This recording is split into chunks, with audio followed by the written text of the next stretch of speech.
ইসলাম আপনাকে বুঝে নিতে হবে রাসূল থেকে। জান্নাতের পথে দৌড়াও, জান্নাত পাইলে তুমি সফল। এখন আমরা সফলতা খুঁজতেছি কোথায়? কেউ টাকায়, কেউ ক্ষমতায়, কেউ সফলতা খুঁজতেছি আমরা বংশমর্যাদায়, কেউ সফলতা খুঁজতেছি এখানে, কেউ ওখানে। এই জন্য হযরত ওমর বলেছেন, শোনো দুনিয়ার মানুষ, মানে তাজ্জা বিমাকানিহি ফালিয়ানজুর ইলা ফিরআউন, ও মানে তাজ্জা বিমালিহি ফালিয়ানজুর ইলা কারুন, ও মানে তাজ্জা বিনাসাবিহি ফালিয়ানজুর ইলা আবি লাহাব, ইন্নামাল ইজ্জাতু বিত্তাকওয়া। সুবহানাল্লাহ পড়েন।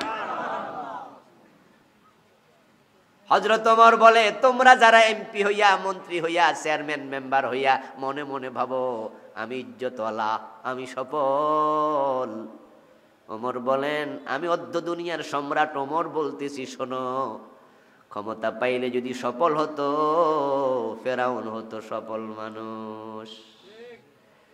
ফেরাউনের হাতে ক্ষমতা ছিল? কোন দেশের প্রেসিডেন্ট ছিল? মিশরের প্রেসিডেন্ট ছিল। নমরুদ অর্ধ দুনিয়ার প্রেসিডেন্ট ছিল, তামাম দুনিয়ার প্রেসিডেন্ট ছিল নমরুদ।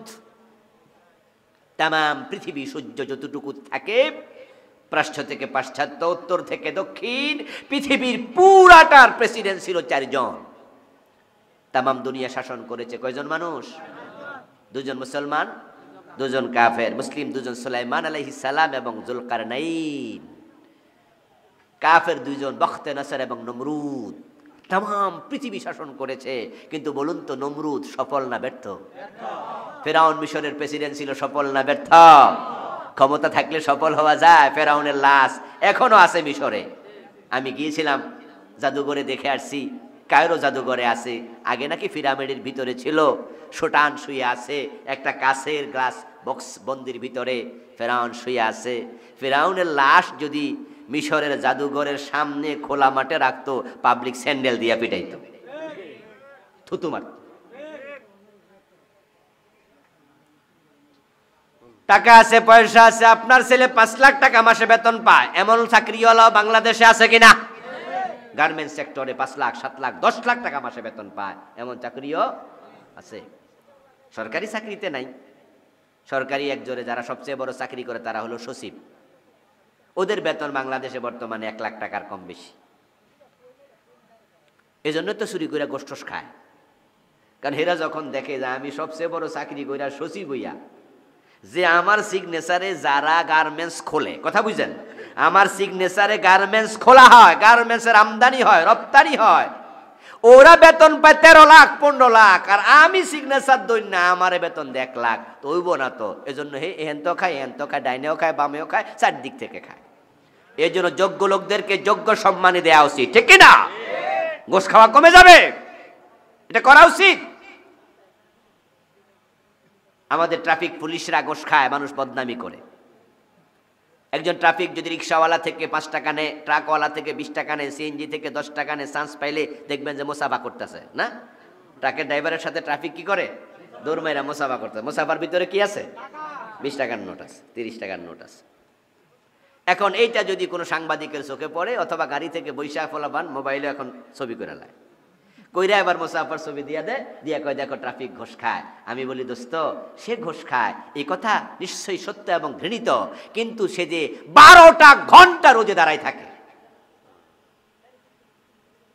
চৈত্র মাসের দুপুরে 12 ঘন্টা রোদে দাঁড়ায় থাকে। ছাতা মাথা দেওয়ার মতো পরিবেশ নাই। রাস্তার মোড়ে যারা ডিউটি করে, ছাতা হাতে নিব কেমনে? এক হাতে বাঁশি আর এক হাতে রুম করে সারাক্ষণ, না? খেয়াল করছেন না ঢাকায়?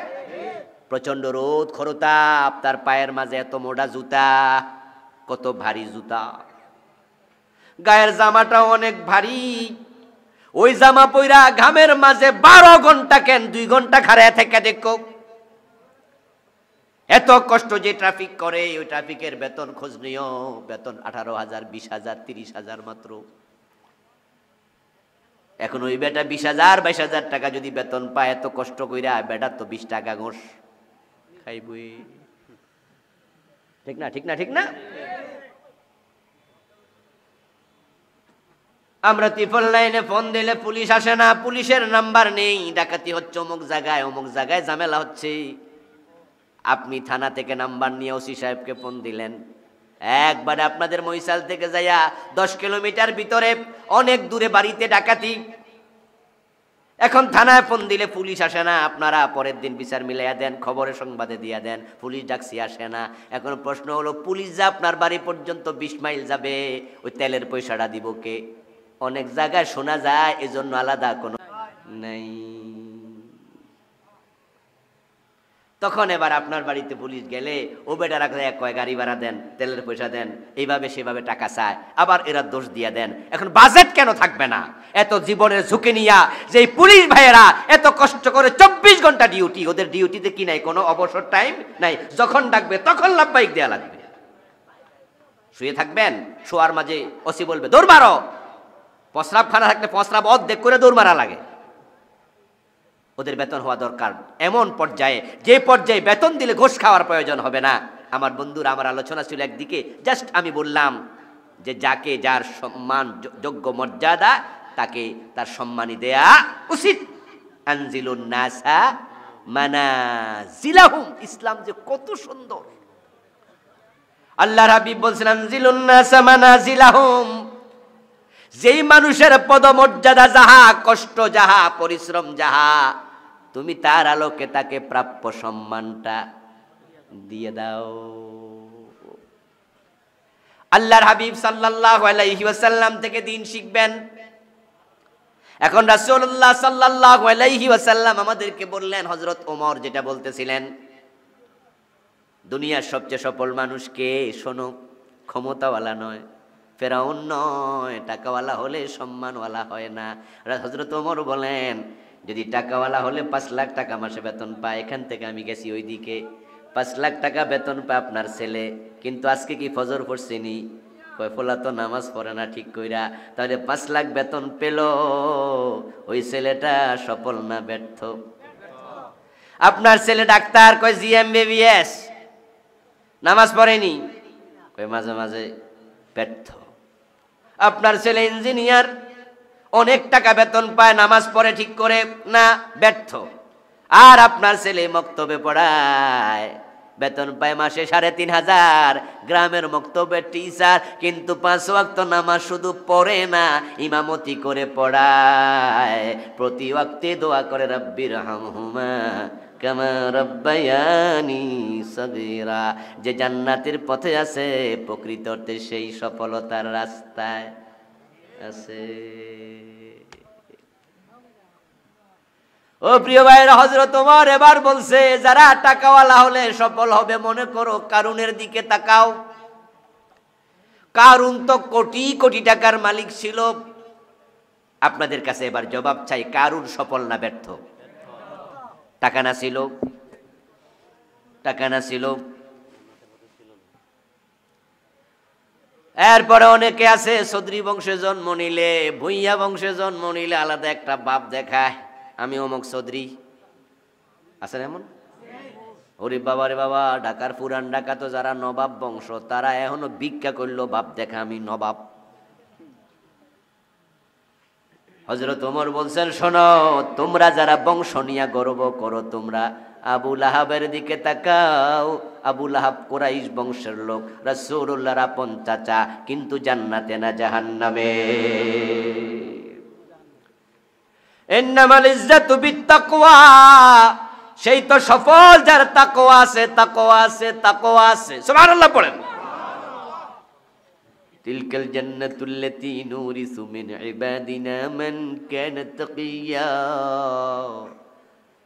আমার আল্লাহ বলেন, আমি আমার মুত্তাকি বান্দার জন্য জান্নাত বানায়া রাখছি। এখন সে জান্নাত পেতে হলে 2টা কাজ করতে হবে, ইন্নাল্লাযীনা আমানু ওয়া আমিলুস সালিহাত। 1 নাম্বার হলো ঈমান, 2 নাম্বার হচ্ছে নেক আমল। কয়টা কাজ? একটু কথা বলুন প্লিজ, কয়টা কাজ? 1 নাম্বারটা কি? ঈমান আনা। বলুন কি? 2 নাম্বারটা কি? নেক আমল করা। ঈমান লাগবে, ঈমান যেন কোনোভাবে হারিয়ে না যায়, মরা পর্যন্ত ঈমান ধরে রাখতেই হবে। এই পৃথিবীতে ঈমানের মতো দামি কোনো নেয়ামত আর নাই। মনে মনে ভাবছেন আমরা তো সবাই এটা রাখছি,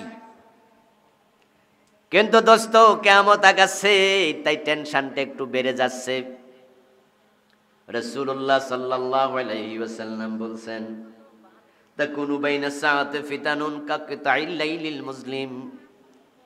কিয়ামত যখন আগাবে, অন্ধকার রাতে সূর্য ডোবার পরে যেমন আস্তে আস্তে করে চারিদিক থেকে আধার ধেয়ে আসে, কিয়ামতের আগে দুনিয়ার চারিদিক থেকে ফিতনা দিয়ে আসবে।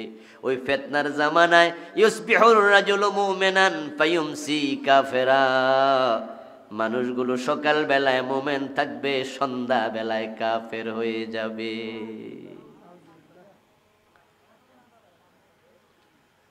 ইয়াজতামিউনা ফিল মাসাজিদি লাইসা ফীহিম মুমিনুন। অবস্থা এমন খারাপ হয়ে যাবে, মানুষ জামাতের সাথে নামাজ পড়বে মসজিদে, ইমাম মুয়াজ্জিন মুসল্লি একটারও ঈমান থাকবে না। ঈমানটাই চলে যাবে, ঈমানটাই চলে যাবে, ঈমানটাই চলে যাবে। নতুন নতুন ফিতনা আসতেছে। এই যে আমাদের দেশে বন্ধু নতুন একটা ফিতনা এখন আসছে, ওই ফিতনাটা একটা স্লোগান। ওই ফিতনা তো কত লাখ মানুষের ঈমান শেষ করে দিছে, যেটা 10 বছর আগেও ছিল না। ওই ফিতনাটা হলো ধর্ম যার যার উৎসব সবার, এমন একটা স্লোগান। আপনারা শুনছেননি? আচ্ছা, কে কে শোনেন নাই একটু হাত তোলা দেন দেখি, যেটা শোনেন নাই। খেয়াল করে দেখেন, এই চরম একটি জঘন্য ফিতনা সবার কানে পৌঁছে গেছে। ধর্ম যার যার উৎসব সবার।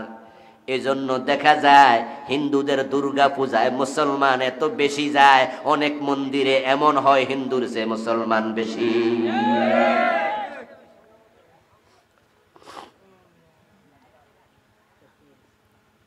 ও মুসলমান, এই স্লোগান আল্লাহর কোরআনের পুরা উল্টা। হিন্দুরা তাদের পূজা করবে, আমরা বাধা দেব না। হিন্দুদের এই দেশে অধিকার আছে না নাই? ঠিক ভারতেও মুসলমানের অধিকার আছে না নাই? ভারতের মুসলমান যেমন ভারতে অধিকার আছে নামাজ পড়বে, মসজিদ বানাবে, আজান দেবে, কারণ তারা ভারতের নাগরিক, ঠিক না? সেখানে 25 কোটির উপরে মুসলমান আছে। ঠিক বাংলাদেশও হিন্দুরা মন্দির বানাবে, তারাও পূজা করবে, তারাও শঙ্খধ্বনি দেবে, তারাও উলু দেবে, তারাও তাদের মন্দিরে মূর্তি পূজা করবে, আমরা বাধা দেব না। এটা তাদেরও দেশ, ঠিক না?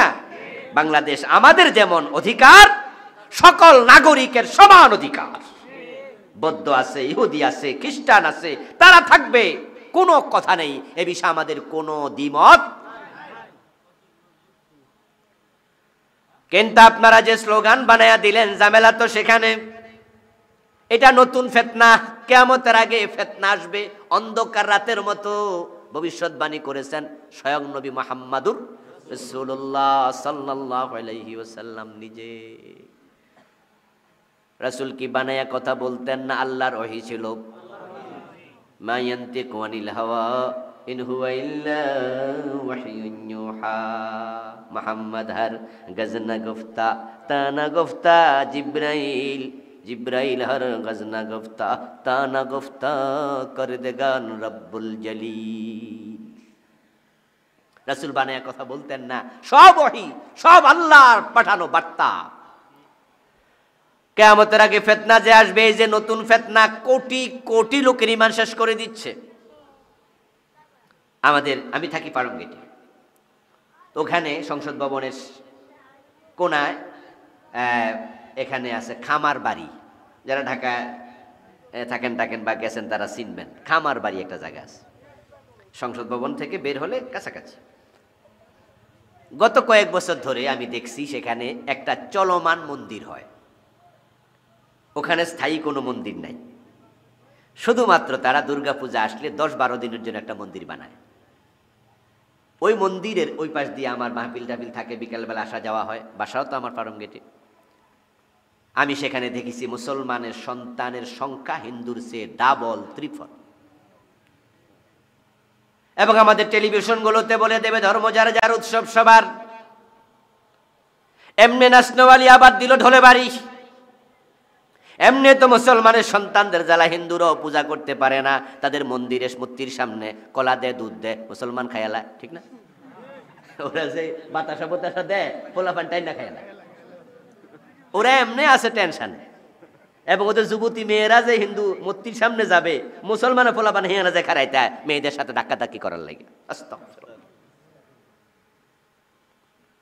এখন এই স্লোগান দিলে আবার ইমানটা যাবে কেন? এর কারণ হচ্ছে এটা কোরআন বিরোধী স্লোগান। কোরআনের স্লোগান হলো লাকুম দীনুকুম ওয়ালিয়া দীন। এমন আয়াত কোরআনে আছে না নাই? বাংলা অর্থ কি? তোমাদের ধর্ম তোমার, আমার ধর্ম আমার। দুইটা এক না আলাদা? যারা বোঝেন তারা একটু বলেন, এক না আলাদা? লাকুম দীনুকুম, তোমাদের ধর্ম তোমাদের, ওয়ালিয়া দীনি, আমার ধর্ম আমার। তাহলে স্লোগান হবে ধর্ম যার উৎসব তার। ধর্ম যার যার উৎসব তার তার। এবার আপনাদের কাছে আমি একটু জানতে চাই, হিন্দুদের মূর্তি পূজা তারা করুক, এটা তাদের ব্যাপার, কিন্তু আমাদের কোরআনে কি আছে? মূর্তি পূজা করা জায়েজ না শিরিক? শিরকি সে বড় গুনাহ কি? ইন্না শিরকা লাযুলমুন আযীম। নিশ্চয় শিরিক হলো সবচেয়ে বড় গুনাহ। ও প্রিয় ভাইরা, মাটির মূর্তি মাটি দিয়া বানায়া মাথা নত করো। আমরা তোমাদেরকে বুঝাবো, বলবো, বরং মাটির মালিকের কাছে মাথা নত করা দরকার। এই মাটি বানাইছে কে? সবকিছুর মালিক কে? স্বর্গের মালিক কে? নরক বানাইছে কে? জান্নাত জাহান্নাম সবকিছু কার? আল্লাহর মালিকানায়। তাই সিজদা করলে তো আল্লাহকে করা দরকার। ওমান ইউশরিক বিল্লাহ ফাকান্নামা খাররা মিনাস সামা। যারা আল্লাহর সাথে শিরিক করে তারা যেন আসমান থেকে লাফ মাইরা নিচে পড়ে। এটা কোরআন মাজিদের আয়াত। উদাহরণটা কত চমৎকার দেখেন। আপনাদের চান্দিনা না এটা? চান্দিনা থাকে কি 5 তলা বিল্ডিং আছে? আচ্ছা, 5 তলা বিল্ডিং এর ছাদ থেকে কেউ যদি লাফ দিতে চায় আর আপনি দেখতে পান, আপনি কি হেরে কে ইস্তেকবাল দিবেন? ধন্যবাদ জানাবেন? কি করবেন? কি করবেন? আপনি বাধা দেবেন, ঠিক না? ওরে বলবেন যে এই ভাই লাফ দিস না, ভাই পড়ে যাইবা, মরে যাইবা ভাই। যদি সে পাগল হয়, আপনি পাগলটারও বলবেন এই লাফ দিস না। এবার আপনাদেরকে বলি, যে যদি লাভ দিতে যায় আর আপনি মানা না করে ভিডিও করেন যে লাভ দে, আমি একটু করি, ফেসবুকে আপলোড দিব, আপনি মানুষ না মানুষ? যে লোকটা 5 তলা বিল্ডিং এর ছাদ থেকে লাভ দিচ্ছে, সে লোকটা পড়লে হাত ভাঙবে, পা ভাঙবে, গার মটকায় গেলে মরে যাবে। এই জন্য আপনি একজন মানুষ হিসাবে তাকে বাধা দেন, বুঝান লাভ দিস না। কিন্তু আপনি ধন্যবাদ দিলেন, ভিডিও করলেন, মজা নিলেন, আপনি অমানুষ হয়ে গেলেন। আর আল্লাহ কোরআনে বলছে যে শিরিক করে সে আসমান থেকে লাফ দেয়, আর আপনি সেখানে হাততালি কেমনে দেন? এজন্য যারা আছে শিরিকওয়ালা, ওদেরকে ভালোবাসা নিয়া শিরিক থেকে ফিরানোর জন্য ওয়াজ করা, বুঝানোর জন্য আগায়া যাওয়া দরকার। শিরিক করলে ঈমান চলে যায়, কুফর করলে ঈমান চলে যায়। এখন তারা পীরের পায়ে সেজদা দেয়, আবার মসজিদে গিয়ে আল্লাহকে সেজদা দেয়। এলাকায় মাজার বানায়া মাজারে মোমবাতি মানত করে, মাজারের নামে কসম করে, পীর সাহেবের কাছে ছেলে চায়, মেয়ে চায়, ছেলে মেয়ে হয় না, দরবারে চলে যায়, খাজা বাবার কাছে ছেলে মেয়ে চায়। এমন মুসলমানের সন্তান আছে না নাই? তো তোমার ঈমানটা থাকলো কেমনে? শুরুতে ঈমান যায় না, কারণ শুরুতে তো পীর সাহেবের কাছে ছেলে মেয়েও কেউ চায় না। প্রথমে বিয়া করে নিজেরাই তো বাসর ঘর করলো, বউ নিয়ে থাকলো 6 মাস, 1 বছর, 2 বছর, এভাবে টেনশন করে না, বাচ্চা হবে, নতুন বিয়া করছি। কিন্তু যখন 5 বছর 6 বছর বাচ্চা হয় না, তখন একটা টেনশন কাজ করে। তখন এবার মা একটু দোয়া করেন, বাবা একটু দোয়া করেন, ইমাম সাহেব হুজুর আমার তো বাচ্চা কাচ্চা হয় না, আপনি একটু দোয়া করেন। ওষুধ খাওয়াইছেননি? কেন ওষুধ টষুধও খাইতেছি। আচ্ছা আল্লাহ ভরসা, আল্লাহ দিব। 8-10 বছর চলে গেছে, কয় না দেয় না তো, লক্ষণ তো বেশি। এখন ঢাকা স্কয়ারে চলে গেল, হলে ফ্যামিলিতে চলে গেল, ল্যাবেডে চলে গেল, ফুল বডি জামাই বউ 2 জন চেক করাইলো। চেক করার পরে ডাক্তার রিপোর্ট দিল কোনো রকমের ঝামেলা নাই, ডিস্টার্ব নাই। তাহলে আমার বাচ্চা কেন হয় না? ডাক্তার জবাব দেয় কেন হয় না, আমরা তো কিচ্ছু পাইলাম না, আল্লাহই জানে। মন খারাপ কইরা বাস বাড়ি আইলো, বউরে খবর দিল, রাতের বেলা বউ ঘুমাইলো না, সারা রাত কানলো, আমি বুঝি মা হতে পারবো না। আরে রোগ ধরা পড়লে ওষুধ খাইতাম, ঠিক না? রোগ ধরা পড়লেও তো একটা সান্ত্বনা হয় যে ওষুধ খাইয়া লই। ডাক্তার ওষুধ দিছিনি, ডাক্তার তো রোগে পায় না, কি ওষুধ দিব? এখন কি মুসিবত হয়ে গেল, সকালবেলা অফিসে যায়, মন খারাপ, বসে আছে। কলিগ জিজ্ঞাসা করে, কিরে ভাই মন খারাপ কেন? ভাই সারা রাত ঘুমায় নাই, তোমার ভাবি ঘুমাইতে দেয় নাই। কি হয়েছে? ওই যে ডাক্তার কইছে এখন তোমার ভাবি কানছে সারা রাত, আমি বুঝি মা ডাক শুনতে পারবো না, এজন্য ভাই আমারও মনটা খারাপ, আমি বুঝি বাবা হইতে পারবো না। কলিগ একটু চেয়ার ছাইরা দিয়ে আইসা পিঠের মাঝে আস্তে করে আলতো করে একটা থাপ্পড় দিয়া কয়, এত মন খারাপ করার কি আছে, পাসপোর্ট লাগাইয়া ভিসা লাগাইয়া ভারতে চলে যাও, কয়টা বাচ্চা লাগবো শুধু চাইয়া দেখো। তো বেড়া চমকে উঠছে, কয় আবার ভারতে ফোলা মাইয়া ফামু কই? কেন শোনো নাই, কেউ ফিরে না খালি হাতে খাজা বাবার দরবারে। আল্লাহর দন রাসূলকে দিয়ে আল্লাহ গেছে গায়ে হইয়া, নাউজুবিল্লাহ পড়েন। রাসূলের দন খাজা লইয়া শুয়ে আছে কি আজমিরে, কেউ ফিরে না খালি হাতে খাজারে তোর দরবারে, খাজা বাবার দরবারে কেউ খালি হাতে ফিরে না। এখন কলিগ থেকে কথা শুনে হে কয় তাই নাকি, পাসপোর্টে ভিসা লাগাইয়া জামাই বউ দুইজন চলে গেছে আজমির শরীফে, বাবা একটা ছেলে দাও একটা মেয়ে দাও। ছেলে মেয়ের জন্য বাইজিদ বোস্তামির মাজারে চলে যায়, এমন লোক বাংলাদেশেও আছে না নাই?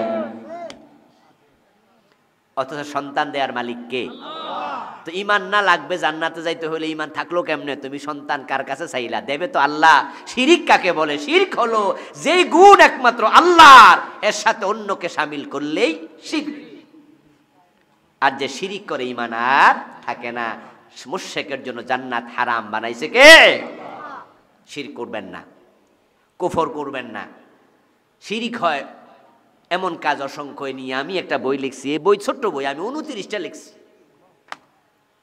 বাংলাদেশে এগুলো চলতেছে, যেগুলো আমি জানি আমি ওইগুলো লিখছি, আর যা আমি জানি না সেগুলো তো আরো বেশি হইতে পারে।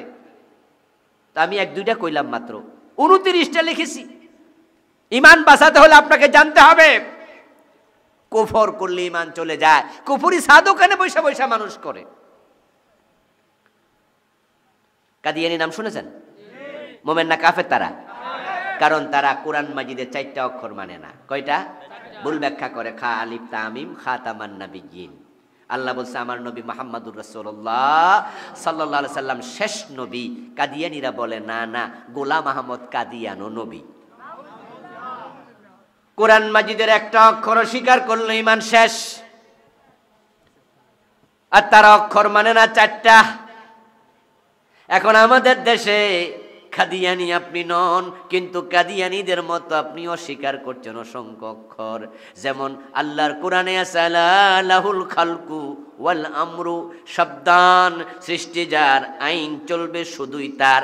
অথচ আপনি নামাজি মানুষ, মসজিদে আল্লাহর আইন মানেন, কিন্তু আদালতে আল্লাহর আইন লাগবে, সংসদে আল্লাহর আইন লাগবে, ডিসি অফিস, টিওনো অফিস, জজ কোর্টে লাগবে, হাইকোর্ট, সুপ্রিম কোর্টে আল্লাহর আইন লাগবে।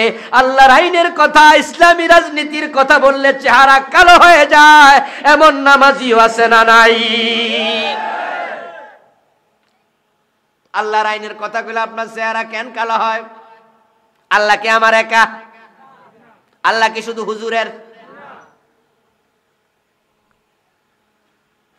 চা দোকানে বসে দোস্ত দোস্তরে কয় সামনে নির্বাচন আসছে, কোন দলে ভোট দিবি? এখন ওই দোস্ত কয় আমি আল্লাহর আইনের লগে আছি। কত তুই বেশি বেশি করস, সব জায়গায় তো আল্লাহর আইন খোঁজস কেন? আছে না কিছু লোক কয় ইয়া নামাজ কালাম কি আমরা পড়ি না, আমরা বুঝি না ইসলাম, তুই বেশি বেশি করস, সব জায়গায় মোল্লাগিরি করস।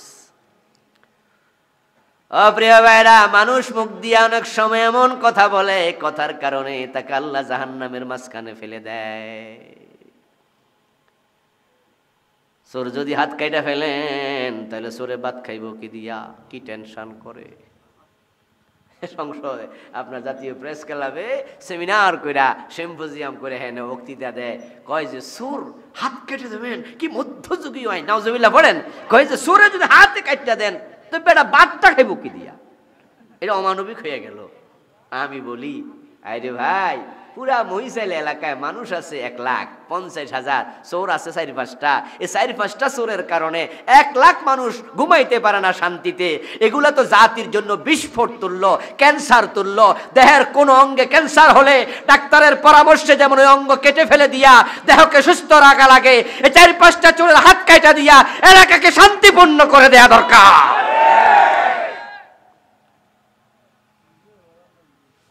ইসলাম কত সুন্দর। এখন উনারা টেনশন করে, না বেটা ভাত খাইব কি দিয়া। তা আমি বলি হায় রে আল্লাহ, হাত কাটবো কার আর টেনশন করে কেডা? উনি ভাত খাইব কি দিয়া টেনশন আছে। ঘটনা কি নেতা, আপনি কেন টেনশন করছেন? কারণ আছে। কারণ হলো আসলে চোরের জন্য টেনশন করে না, টেনশন তো করে নিজের জন্য।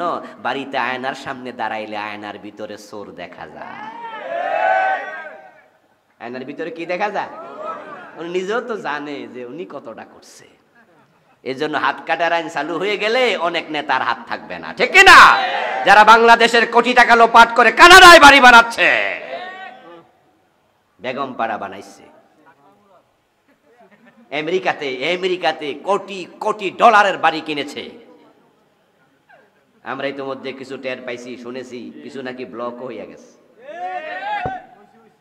আরো হবে। ইসলাম যদি আসে তাহলে উঁচু নিচু থাকবে না। আল্লাহর বিধান কায়েম হয়ে গেলে ওমরের সময়ে যেমন পিঠের মাঝে সালার ব্যাগে জাকাতের টাকা ভরে ঘুরেছে, খাওয়ার লোক পাওয়া যায় নাই, ইসলাম কায়েম হবে। 20-25 বছরের ভিতরে দারিদ্রতা জিরোতে নেমে আসবে। ইসলাম আসবে, ধনীদেরকে ইসলাম জাকাত দিতে বাধ্য করবে। তো খাজমিন আগনিয়াইহিম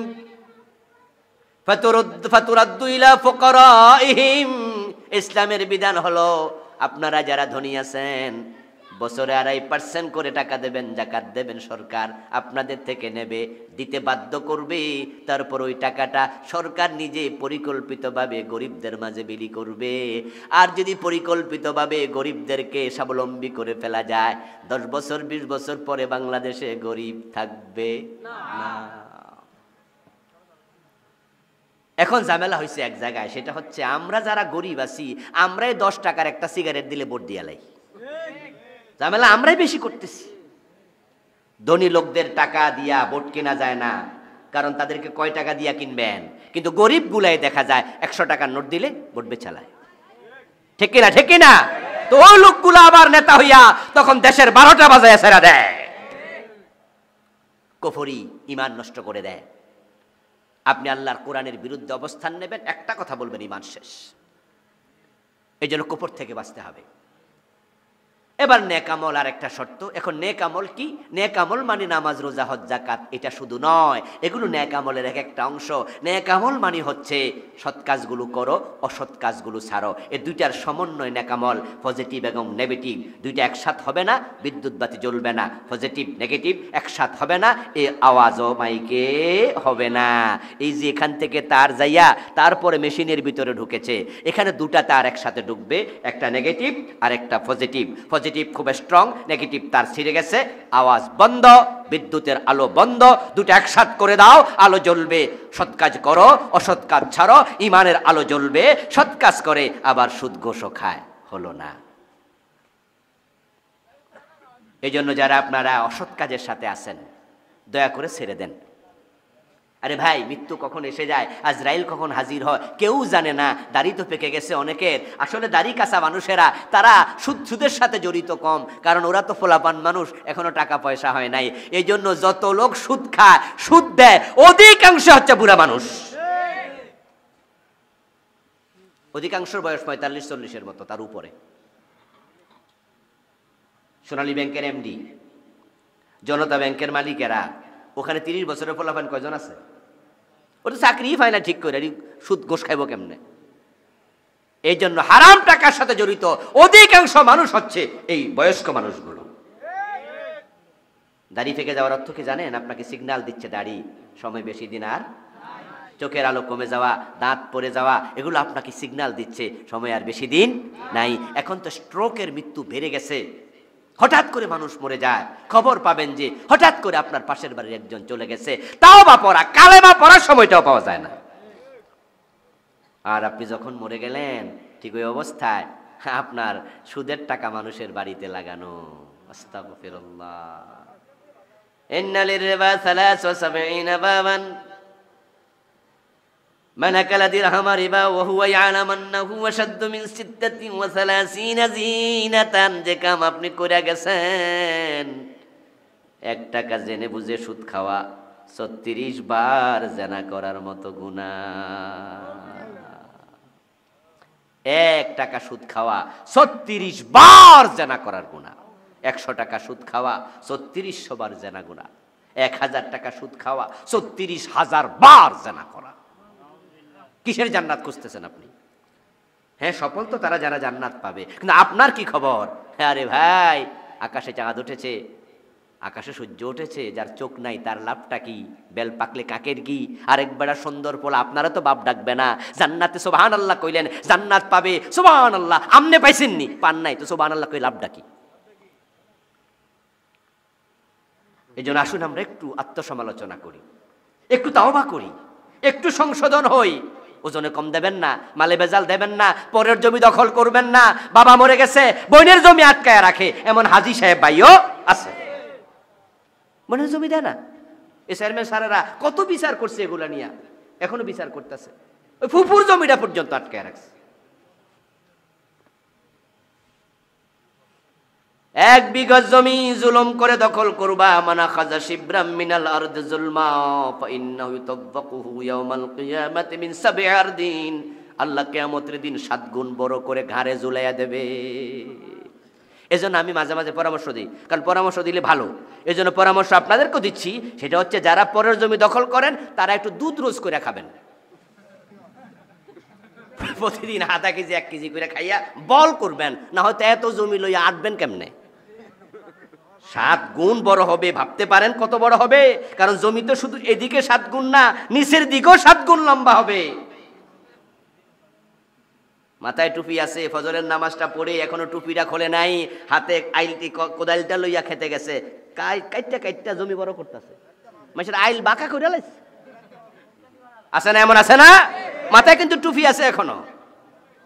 পরের জমি বড় করতেছে দোস্ত, কয় 1 বিঘত করবা, 7 গুণ এদিকে 7 গুণ নিচের দিকে হবে। জাল দলিল করেন, ক্ষমতা পাইয়া মানুষের জায়গা দখল করেন, জোর করে ওয়াল তুলে ফেলেছেন। এই জন্য আপনারা বলছি দুধ রোজ করে খাইয়া বল করে যাবেন, না টানবেন কেমনে? টানতেনও তো পারতেন না। আল্লাহ আমাদের বুঝদান করুক, বলেন আমিন। সম্মানিত দিনী ভাইরা, রাত অনেক হয়ে গেছে। আজকের মাহফিলের সম্মানিত সভাপতি, বুঝি নাই কথা,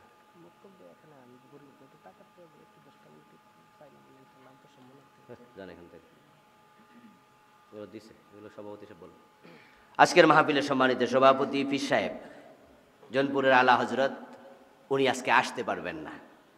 উনি সালাম জানিয়েছেন, দোয়া চেয়েছেন, আমরা দোয়া করি। তার পরিবারের অসুস্থতা আছে, ওনার ভাইয়ের স্ত্রী সম্ভবত, আল্লাহ তাকে সুস্থ করুক, বলেন আমিন।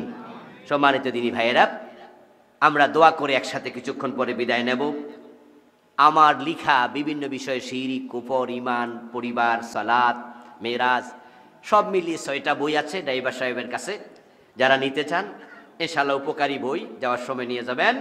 এখন আজকের মাহফিলের ওই সভাপতির অনুপস্থিতিতে আজকে যিনি সভাপতিত্ব করলেন, আপনাদের এলাকার সাবেক চেয়ারম্যান মহতারাম জনাব শামসুদ্দিন, না শামসুল হক মাস্টার সাহেব, উনি কিছু কথা বলবেন, তারপরে আমরা একসাথে দোয়া করে যাব ইনশাআল্লাহ।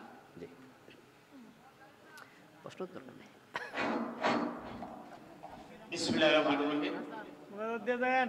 মহিষের উত্তরপাড়া সরকারি ফুরকানিয়া মাদ্রাসায় আয়োজিত